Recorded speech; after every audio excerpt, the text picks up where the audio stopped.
To paraphrase and potentially butcher a quote I've heard, an artist's greatest enemy is a blank canvas. And what that really means is when there are no boundaries, when there are no rules, you can actually become paralyzed by all the options in front of you. And it can actually be harder to create a piece of art, something beautiful, something amazing, something of value, than it would be if you had some boundaries. And you often find boundaries implicitly in certain environments. A painter with their canvas is bound by the canvas size and style and the paints and brushes that they use. A musician is bound by their instrument, and so on. But what has art got to do with business and delivering value? Well, more than we think, funnily enough. Self-management is one of the key things you want to unlock for successful teams and for great agility in a business. And self-management means the team manages themselves. But then, does that mean they can just go to the pub or go for a limitless holiday and we just hope for the best? Of course not. Fully self-managing and self-directing teams? Maybe, but that's probably not what we're looking for, and it's probably not what we need. So boundaries are actually a fantastic, helpful guide that enables your team to self-organize within it, enables your organization to self-organize within it. And the key for you as a leader is to figure out what are the boundaries that we're working within. Chances are you have more boundaries already in place that you may not have thought about.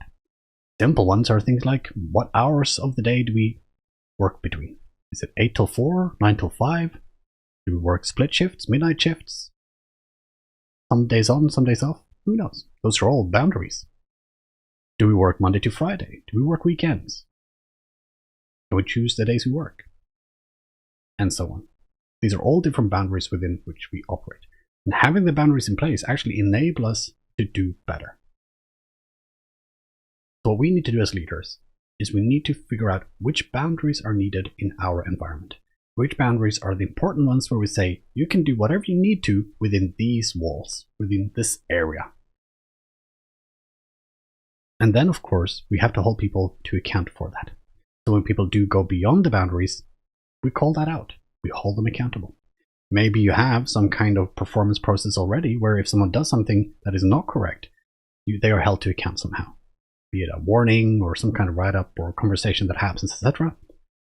Agile does not preclude people from that journey. You make a mistake based on our current agreements, hold people to account for that. And that is not a mistake like, well, they weren't very good at the daily scrum. That's a skill thing and they will learn that over time. We need to give them space to do that. A boundary condition is more like, well, we're supposed to be working towards this vision and you're working in a completely different direction.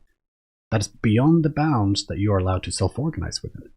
Which means they need to come back within the bounds and we need to figure out why that happened and what will happen as a result of crossing that boundary. And that's often not a fun conversation, but it's a critically important conversation. A conversation we have to have. Because again, without boundaries, there might be too much option.